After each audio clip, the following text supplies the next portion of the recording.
Okay, hi guys. So this is going to be the fourth video in the series, and I'm probably going to make a little mini series here where I'm going to talk about. Oh, you've got to be fucking kidding! Oh, there we go.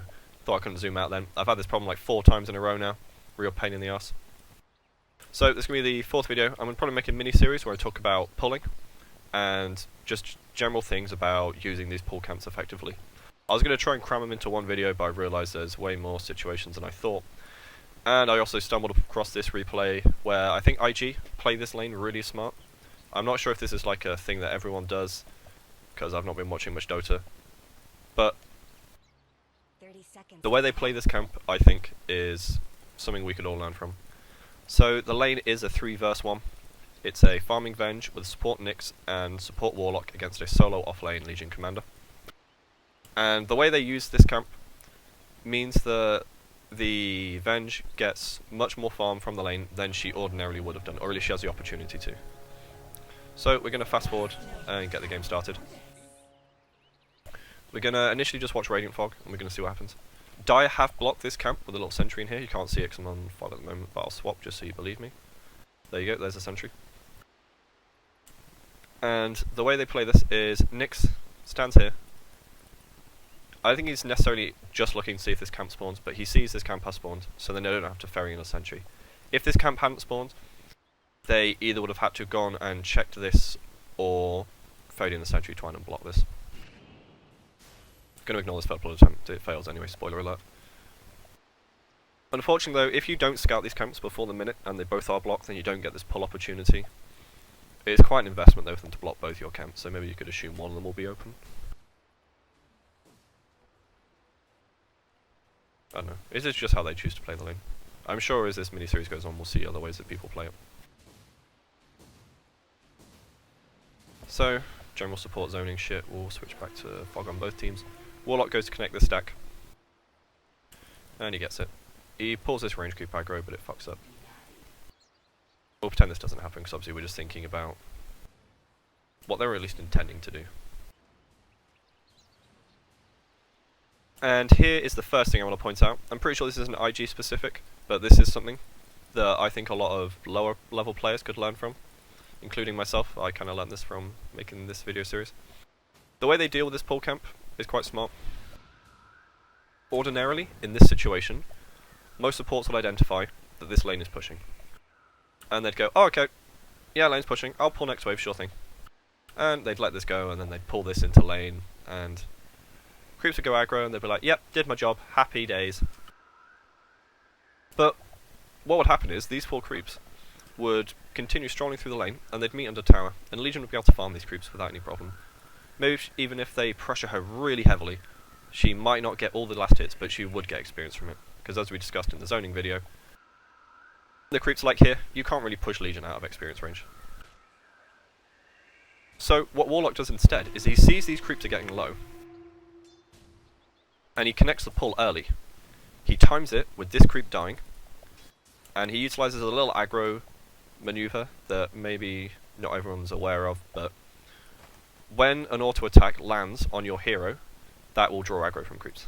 So you see, they don't care until that hits. At least the melee ones don't, the range one does, because he has a larger aggro radius. And even though they couldn't necessarily see these creeps, when the auto attack lands, they draw aggro. And then Nyx does something smart as well. He pulls this lane to the right. If he just lets this go back, this creep, probably this range creep as well, would aggro onto the lane instead, and you'd still end up with a bigger wave, and the lane would still push into tower. So he tanks it a bit aggressively. Maybe he could pull it back quicker, but it still meets in a relatively okay place. It meets in a place where you can still zone the Legion. And as you can see, they keep this Legion Commander now to level 1 by doing so. Ordinarily she'd crack level 2 from this. But just because you connected the pull, your job isn't done yet. None of these creeps are probably going to die, because this is a large stack, but the Radiant creeps, lane creeps, are still going to die. So it's important to zone Legion so she can't get the experience from these creeps dying. Nyx starts to play towards this area, Warlock attacks her and just pushes her away to make sure she does not get this experience. And as of such, Legion's still sat at level 1, halfway to level 2, even under, but she's pretty sad about this. Goes to Shrine, and not much else happens in terms of the pull counts for a little bit. Ogre turns up, which is some annoyance, and it does allow Legion to crack level 2. And we're going to wait until the 3-minute stack. Now, unfortunately, this stack is missed. He does try and connect the stack, but I think it's this white creep and this little troll start having a little boogie, and they stay in the camp for too long. But you see what Warlock was trying to do here. He's trying to build this stack up as big as possible. He's not interested in letting this die to creeps to give himself experience. He's interested in building this up to allow Venge to farm it and for them both to get farm and experience later on.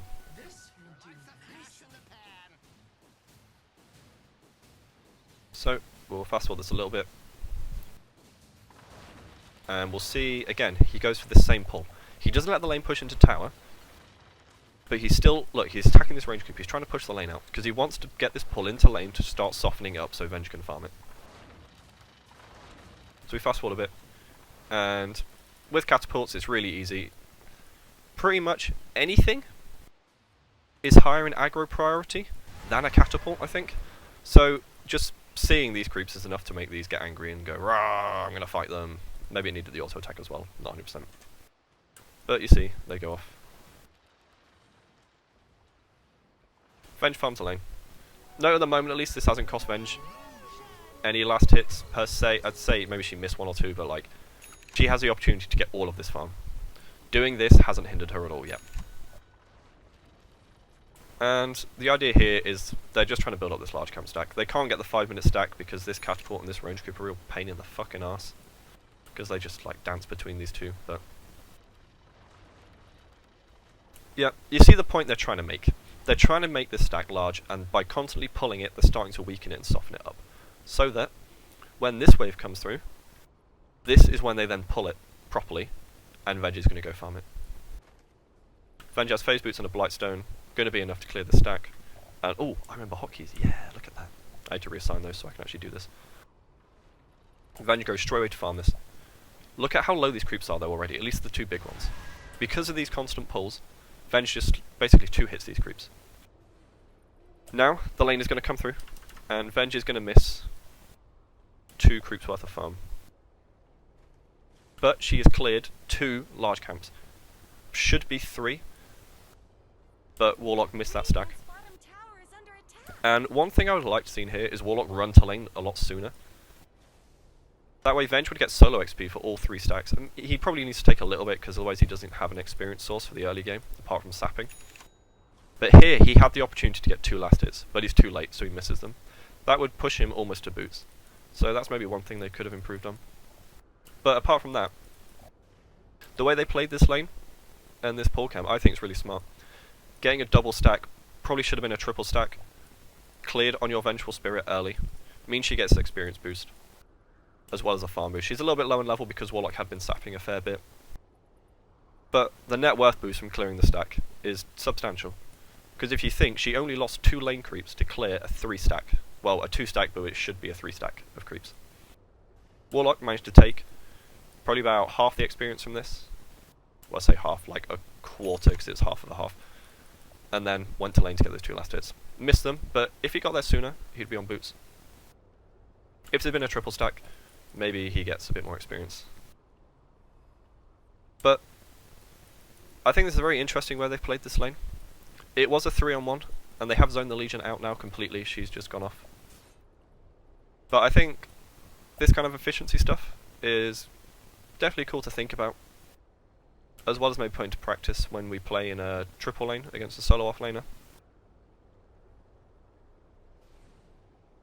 Good stuff. Yeah, I was going to do one video on pulling, but I think it's too... what the fuck? It's too broad of a topic. So I will do other videos covering warding and dewarding these pull camps, and ways that different pro teams do it. I'll probably do a video about more specifics of when to use each pull camp as well. I just saw this replay and thought it was really smart, and that we should probably share it with our friends, you know, get us thinking about Dota some more. Right. Fuck off, cunts.